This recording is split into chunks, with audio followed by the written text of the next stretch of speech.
everyone. It's Chad, Hey, it's Khalil. and we are the Marshals of Truth.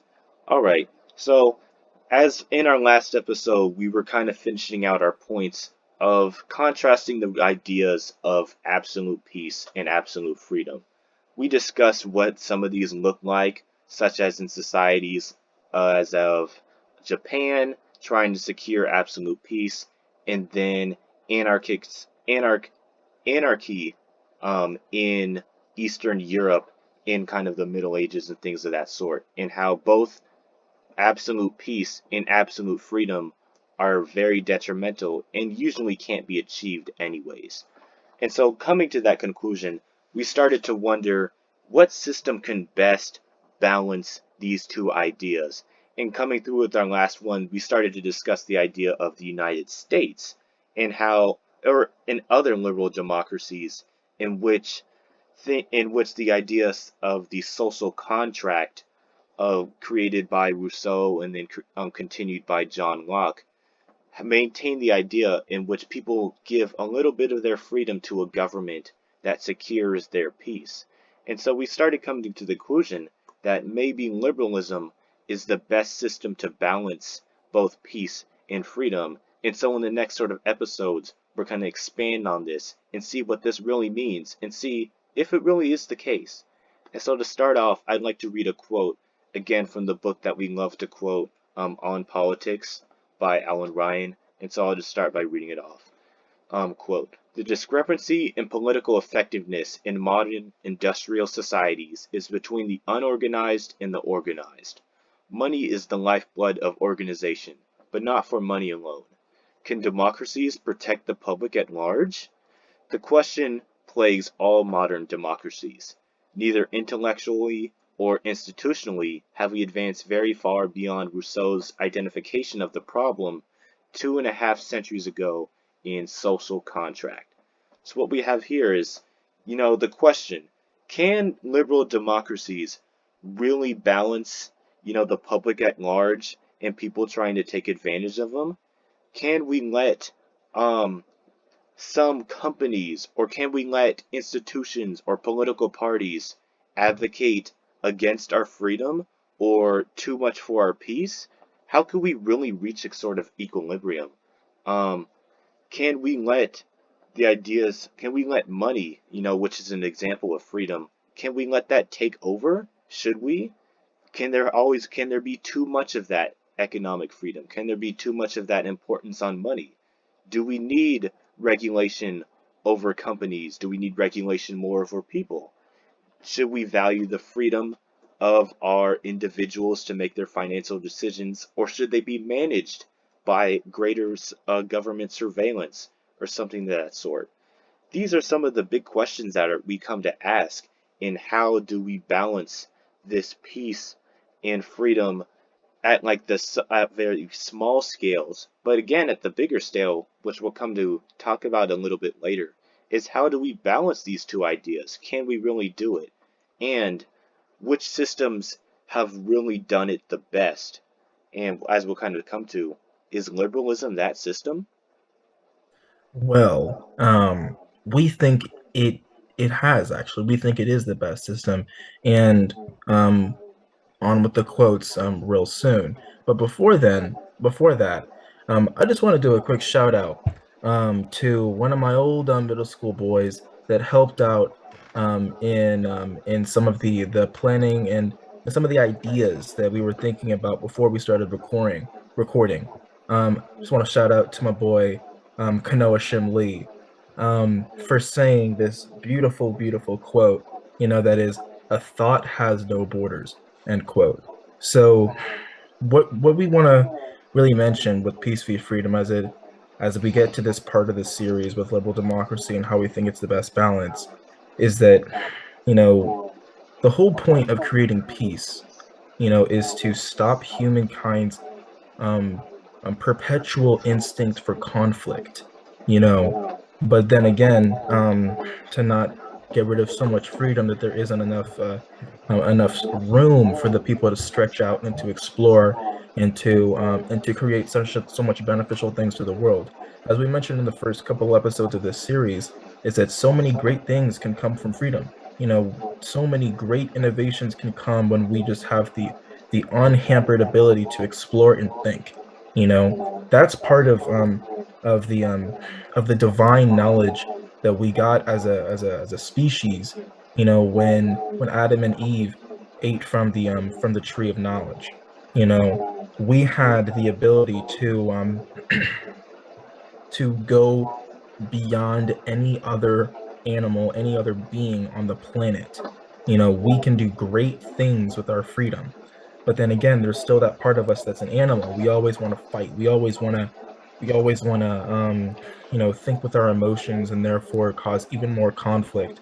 We don't want to think with truth. That's why so many of us bow, to rejections of truth in modern day society. Shout out to why truth is important, our first series. But what I really liked about Kanoa's quote there, "A thought has no borders," is that is liberal democracy not just the best way to organize a society from within? Is it the best society to unite the world? Because dictatorships in every country around the world, if the whole world was just a series of dictatorial nations, then that leader would push its people to go fight another group of people for the sake of individual glory or national glory, even, and it'd be constant conflict. What is the best way of managing peace and freedom on a global level? In a liberal democracy, the best idea to unite the world. We talked about far left equals far right in our last episode in that series, part 6. Shout out to part 6, asking the question, what if fascism was global? And we were thinking, what system, can best unite the world that doesn't require on an other to go exploit and to go and then again, rely on humankind's, natural instinct for conflict. What can rein that in, abolish that other, and create a certain sense of togetherness amongst the human race. And we think liberal democracy is the best way of doing that. Yeah, I agree. And throughout the series, that's what we're really going to be explaining to you. Um, just before we move on to what we have a longer quote, when we look at these questions, we've also looked at various past examples of how empires have expanded throughout the world and how they really worked and how they were what they were really based on. Some of it such as the Roman Empire, the British Empire, and then maybe what is now the American Empire. And these are ideas we're really going to expand on in our next main series, the Modern Empire. But in looking at these examples, we started to figure out that some of the best empires, the ones that survived the longest, that were the most stable, such as the Roman Empire or what we might call the American Empire, they survived because they've been based around an idea, not just about military force or how many troops you could get or use or resources you could take from a certain land. That was a lot of Britain, just taking over lands, using resources, hoping the people don't rebel, and if they do, crush it. And That that's doesn't why, that yeah, doesn't that's why the work. British Empire only lasted about a couple hundred years, like from the Yeah, point it's tough where, to say, but the sun did set on the British Empire. yes, it did. In Rome, it lasted in a different capacity, in separate capacities for almost 2,000 years. And there's a reason for that. And so we can only look at America right now, and we'll explain just what type of empire it is in our later series, but maybe also in a bit of this series as well, because it's not like the other empires. It's even different than the Roman Empire in a lot of ways because it is so ideological. It's not so like taking over another place, install a puppet leader. Not really so much of that. It's based off of cooperation and the expression of ideas. The US doesn't rule Taiwan, but it says that it will defend another democracy. And the people of Taiwan are willing to accept that help. So, anyway. Yeah. And so with that, we're going to return once again to the idea of liberalism.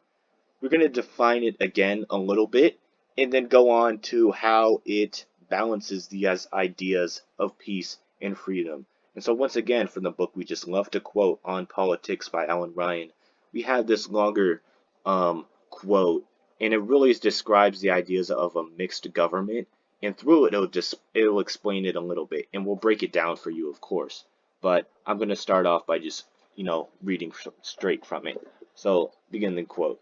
Polybius concentrated on its negative virtues, the way one element of the governmental mechanism can prevent another element from getting out of hand.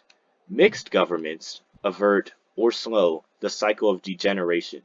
Kings who require the assent of an aristocratic council less readily turn into tyrants.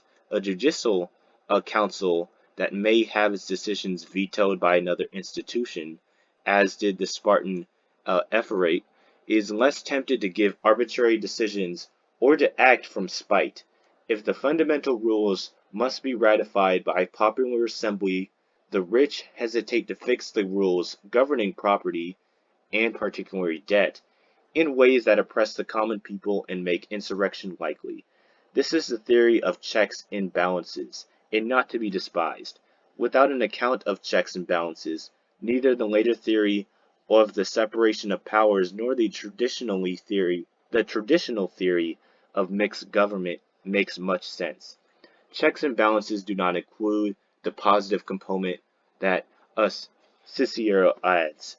There are advantages to rule by one person, decisiveness, and an absence of divided councils. There are advantages to rule by a true aristocracy, discussion of an elite devoted to politics as a career, and there are advantages to a rule by the many. All views can be canvassed. Decisions will have the support of the majority of the active population. Selfish interest will have less opportunity to pervert decisions.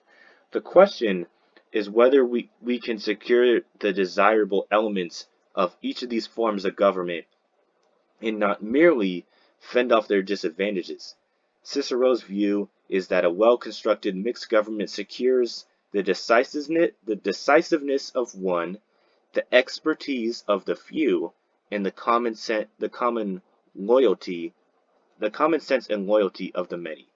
All right, it was a very long quote, but we feel that it kind of briefs you on the idea of what a mixed government and how liberal governments tend to act in general.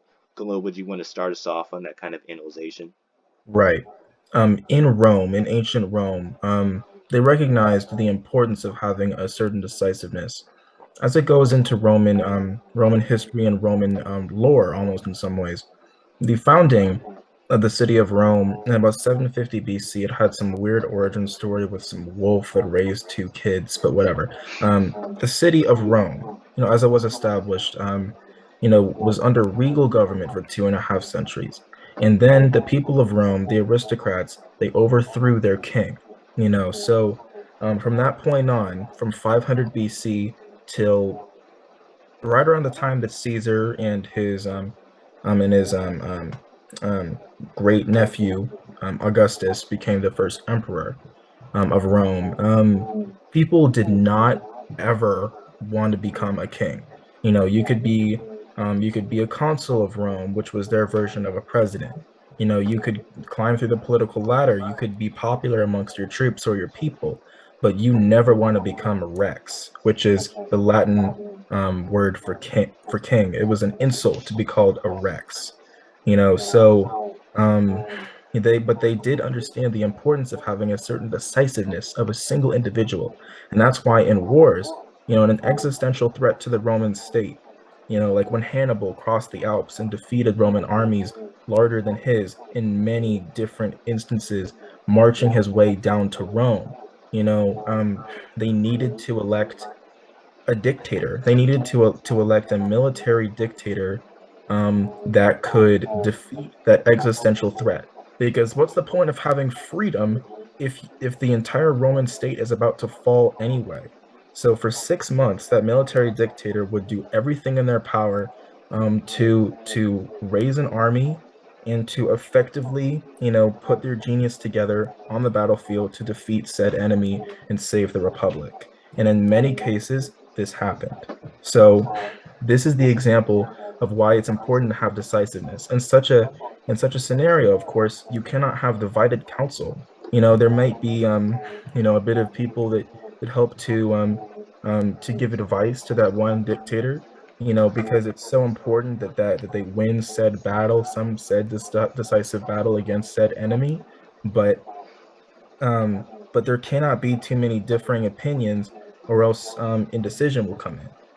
And then of course the expertise of the few, it's the idea that of course, let's say it's not necessary to have a one single person, deciding what the economic policy of Rome is going to be, or deciding to declare war.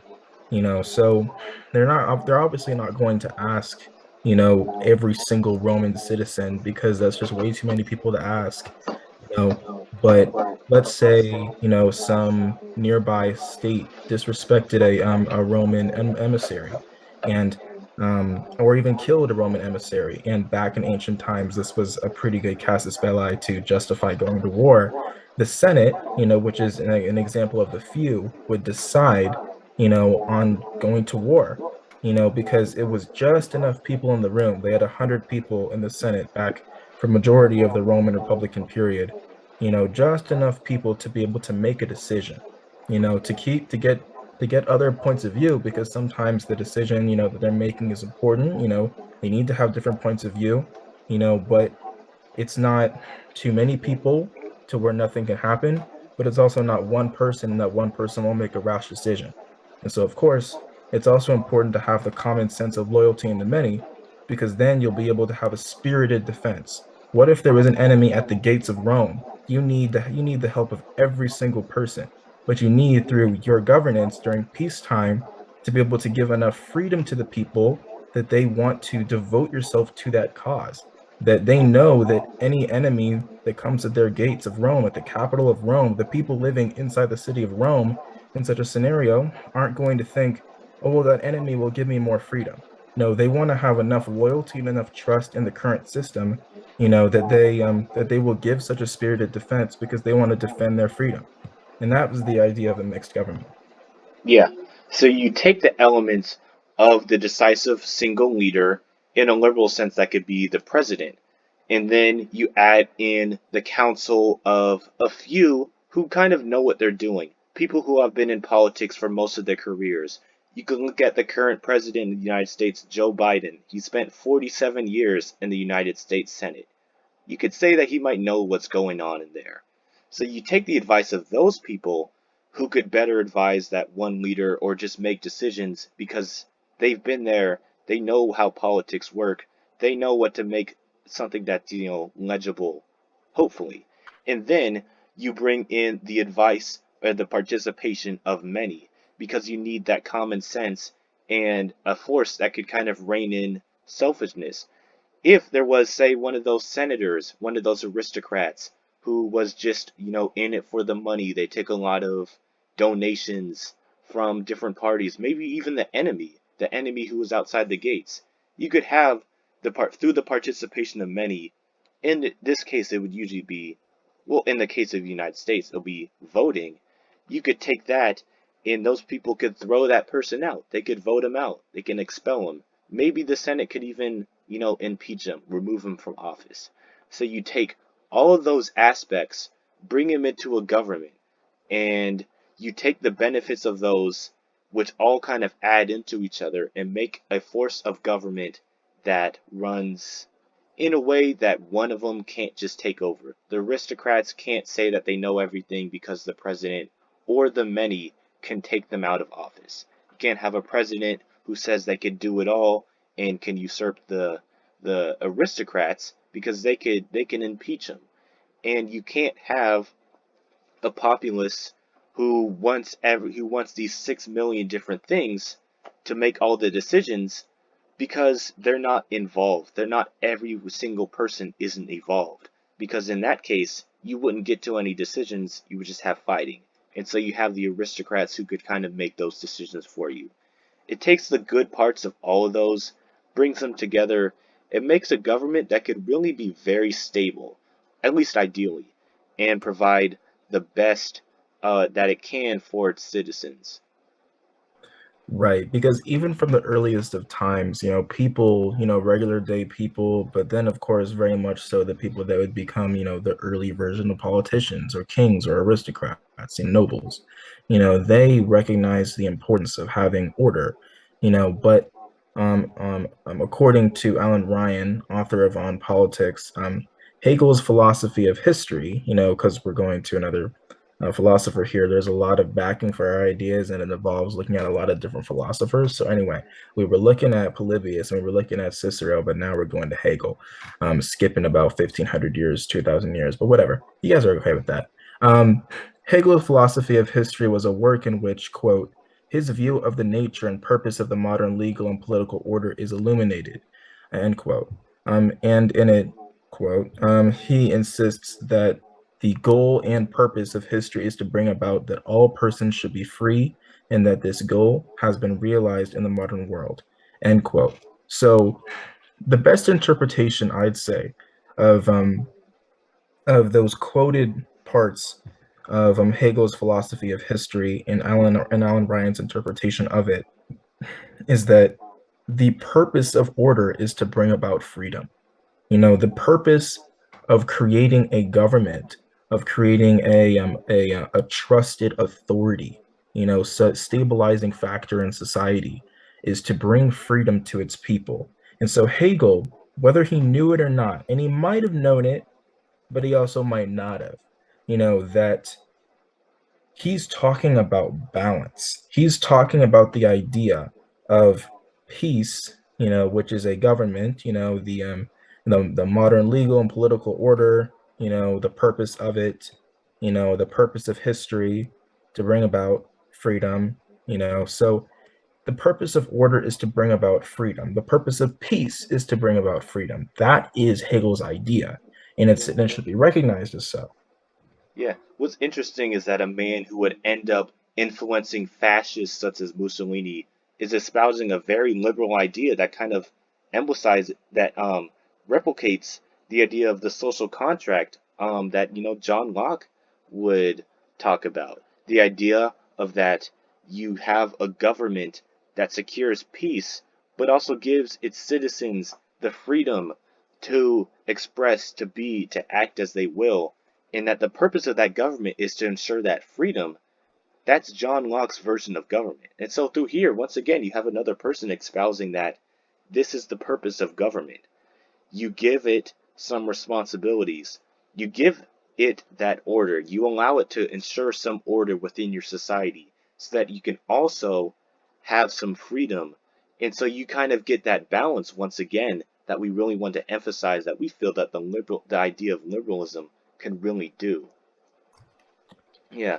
And so along with that, we have another um just going along with Hegel, which we've also talked about in some of our previous episodes and some of his philosophies, is just describing more aspects of democracies, which in some aspect is kind of, it can be seen as maybe as a subset of liberalism, or liberalism came from it.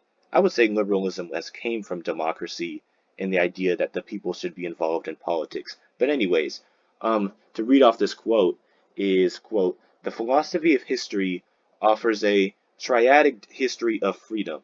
Human history is the history of freedom, and the development of the concept of freedom has been from a first understanding of freedom as the idea that one is free, and the thought that some are free, and so on to the understanding that all men are free. And so this kind of goes back to kind of this, the development of the purpose of government. Government started out as a reason to rein in the absolute free will and freedom to do whatever humans want to do, which had the capability for a lot of violence and chaos through our desires to just survive or be the best at whatever we are, to be victorious over others. Government came out of the reason to rein that in and bring into peace. And so that came to the idea that um, one is free. So that one person is the person ruling over others. The person ensuring that peace and security is paramount in the societies that we have, because once again the purpose of those societies is to bring about peace. And this is a reference to kings. Kings were basically the one person who was free in a society. because they make all the rules. They do not have to abide by them. They are given their freedom and they're given their sovereignty by their God-given authority. And so, essentially, they are the only ones who are free. The people in their society, not so much. But again, as we described, civilization progressed into the idea that some are free, not just the king. A lot more people are free. Maybe everyone is free. And then that's where, again, that's where we get to the idea later on, especially into, the 16, 17, 1800s, the idea that all men are free, that all people under whatever form of government should have a sense of freedom, given that they have a sense of value, what Locke would call a sense of natural rights that should be secured by a government. Everyone has this freedom. It's part of our human nature, as we've said. And so a government needs to recognize that because it is human nature to be free. It is human nature that all men are free. And so therefore, through this progression of systems, it is best that a government ensures that that natural tendency of humanity is still recognized. Although kind of held back, of course, through laws and systems of organization, it must still recognize the idea that all men are free, and it must act on that. It must give back that freedom.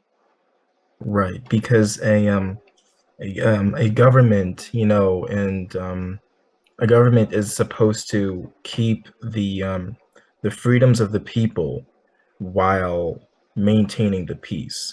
That is what human history is all about, and that's what's so interesting about that quote from Alan Ryan right there, um, summarizing Hegel's philosophy of history piece, and saying that human history is the history of freedom. That we started off with complete freedom, and then we went straight to complete peace, because we recognized that it was so destructive, and also that it was just simply more convenient to live together collectively as in a collective society, you know. But under such complete peace, there was no freedom. And so since, the beginning of history, at least of European history that Hegel was looking at the time, you know, he saw that ever since the earliest recorded times of history, that was available to Hegel at the time, he saw that ever since then, they had been slowly moving towards freedom, that we today are much more free than we were 3,000 years ago. That's the idea that Hegel is putting forth in his philosophy of history. But anyway, there's another quote, because we know we just can't get enough of Alan Ryan. Eventually, we will be done with him, but we're not quite done with him yet. Um, and this is a quote from, and you're not really gonna believe this, but this is a big book. Page 947 of this book on politics by Alan Ryan. He describes, by looking at different philosophers and different politicians, the genius of a liberal democracy and how it builds off of old examples of government and other types of democracies in history. Quote, writers as varied as Polybius, Machiavelli, Rousseau, and Madison would not have described modern liberal democracies of which the archetype is the United States. Okay. Of which the archetype is the United States. Wow. Anyway, as democracies, we're going to build on that one. As democracies without qualification. Madison accepted Jefferson's distinction between pure and representative democracy. It is not a defect of liberal democracies that they are less pure than ancient democracies. Pure democracies were prone to factionalism and inconstancy, as assemblies were bamboozled by demagogues. They were unable to make full use of the wisdom possessed in any society by only a few, and they undermined leaders who needed to take decisive action without being second-guessed by an ignorant assembly. Liberal democracies are, though nobody is going to call them this, non-tyrannical and liberal popular modern democracies, end quote. So, what I like about that is that it kept in mind certain facts about the reason why democracy evolved in this way.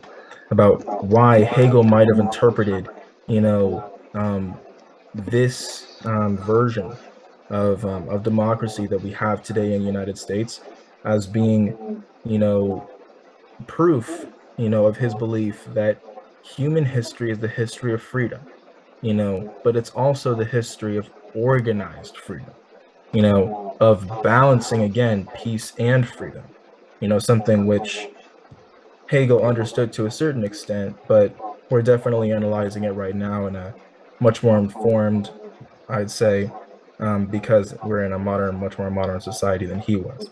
So he knew that that America could not be a pure democracy, because of the factionalism that took place under ancient Athens, that made it, and even ancient Rome, that made it so prone to collapse. It needed to be stronger than that, but it also needed to be stronger than some demagogic, demagogic, monarchic, totalitarian sort of society. So Exactly. that's why, concluded in that quote is saying that liberal democracies are, though nobody today would call them this, non-tyrannical and liberal popular modern democracies. Yeah. And one of the interesting things about this is that, again, we are not a pure democracy. When you look at the United States, we are not a. People say, of course, we are the center for democracy, this, that, and the other. But our system of government is not a democracy, it's a republic. We have representatives in place of the people because we elect people who know what they're doing and have an understanding of, say, economics, of military, of civil law, who could do the things that we can't. And so this is what, as we said, we had Hegel recognize that the populace couldn't do. The ignorant crowds who would just be in the way of progress because, one, they don't know, and two, they can't agree. That's one of the greatest parts about a liberal system is that, once again, it's this mixed government in which you have the few, um, you have the few who can make the decisions and who know what they're doing, the aristocrats, but you have the participation of the many who can recognize when they don't know what they're doing or when they're corrupt and can take them out. It's the combination of this two that makes it important. And so as we get kind of quote to our time, I have another quote that I want to bring in just quickly. Um, again from Alan Ryan, quote, "The Greeks and particularly the Athenians fought to protect a distinctive and distinctively political way of life. In their view, the subjects of the great king of Persia were to all intents and purposes slaves, even when not literally of a servile status. As Hegel later said, under an oriental despotism, one man alone was free."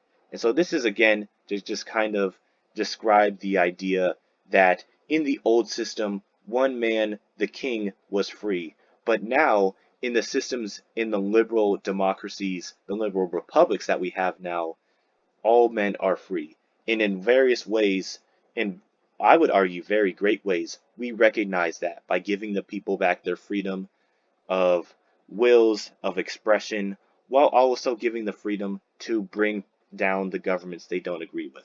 And with that, that's about all that we want to touch on for this episode.